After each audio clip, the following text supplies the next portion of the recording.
Hello students, welcome to my channel. Today's topic is a story.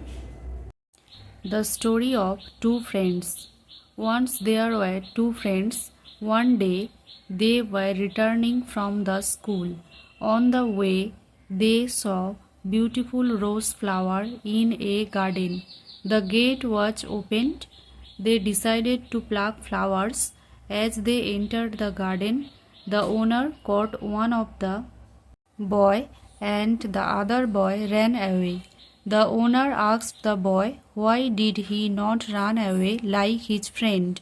The boy replied, "Stealing deserves punishment, so I did not want to steal but ask your permission." The owner was pleased to hear his words.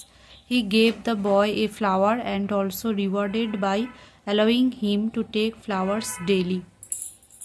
Thank you for watching. Please stay with me and like, share, subscribe.